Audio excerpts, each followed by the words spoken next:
A federal law enforcement encounter in southeast Portland ended in gunfire Thursday afternoon, leaving 2 people injured and intensifying ongoing debate over immigration enforcement and federal presence in the city.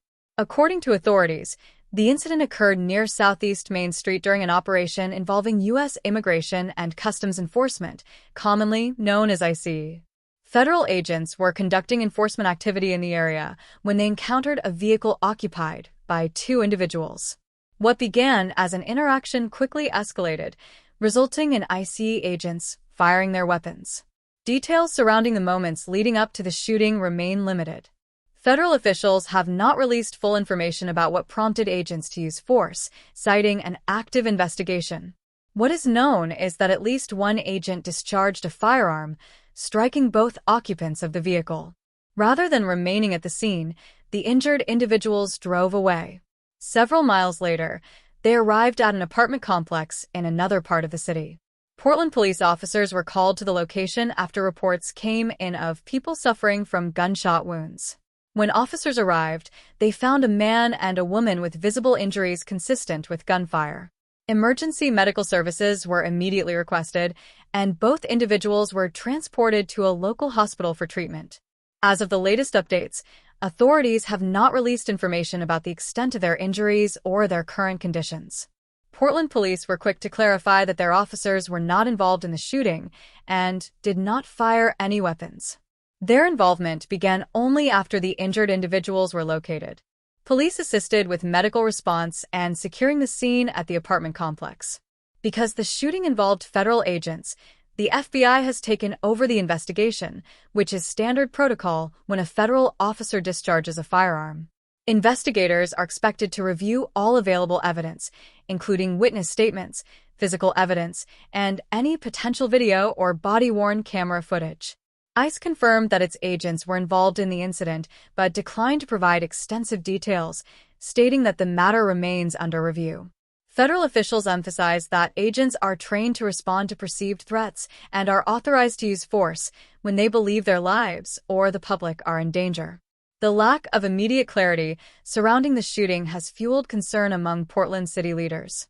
Several officials expressed frustration that federal enforcement operations continue to take place without coordination or communication with local authorities. Calls for transparency and accountability followed within hours of the incident becoming public.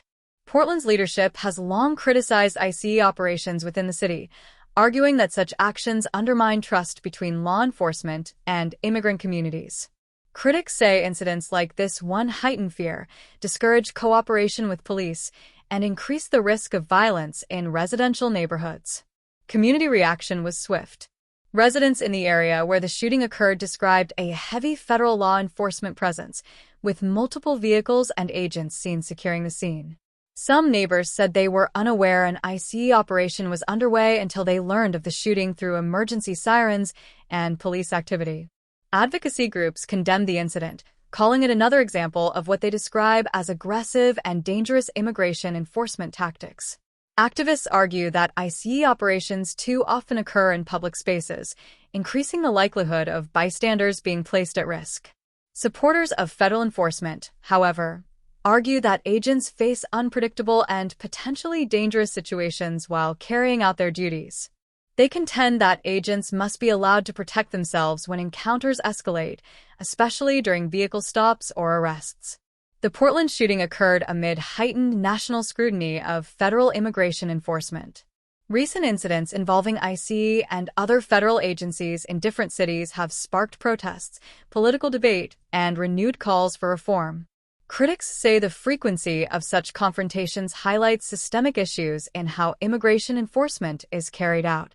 In Portland, tensions between federal authorities and local government are not new. The city has repeatedly positioned itself as resistant to federal immigration enforcement, emphasizing policies intended to protect undocumented residents and limit cooperation with ICE. These policies have often placed Portland at odds with federal agencies operating within city limits. Following the shooting, several city officials renewed calls for federal authorities to suspend enforcement actions in Portland until a full investigation is completed. They argue that public trust cannot be restored without clear answers about what happened and why lethal force was used. Law enforcement experts note that investigations into officer-involved shootings can take weeks or even months. During that time, investigators analyze whether policies were followed and whether the use of force was legally justified. Findings are typically reviewed internally and, in some cases, released publicly. At this stage, no charges have been announced against either the injured individuals or the federal agents involved. Authorities have also not confirmed whether the individuals were the intended targets of the ICE operation or whether the encounter was incidental. As news of the shooting spread, protests began forming outside federal facilities in Portland. Demonstrators demanded accountability, transparency, and an end to what they describe as unchecked federal enforcement actions. Some protesters carried signs calling for the abolition of ICE, while others focused on demands for independent oversight. Residents near the scene expressed concern about safety, saying they were unsettled by the idea of armed federal operations occurring in busy neighborhoods. Parents and business owners questioned how such incidents could be prevented in the future. Federal officials maintain that ICE agents operate under strict guidelines and that any use of force is taken seriously. They emphasized that the investigation will determine whether the agents' actions were appropriate under the circumstances. For now, many questions remain unanswered. What exactly led to the agents opening fire? What threat did they perceive? Were de-escalation tactics attempted? And how will this incident affect the future of federal enforcement operations in Portland? As investigators continue their work, city leaders, community members, and advocacy groups are watching closely. The outcome of this case could have lasting implications not only for Portland, but for how federal immigration enforcement is conducted in cities across the country. Officials urge anyone with relevant information to cooperate with investigators as they work to establish a full and accurate account of what happened. More details are expected to be released as the investigation progresses. For now, the shooting stands as another flashpoint in an ongoing national debate, one that touches on public safety, federal authority, immigration policy, and the relationship between law enforcement and the communities they serve.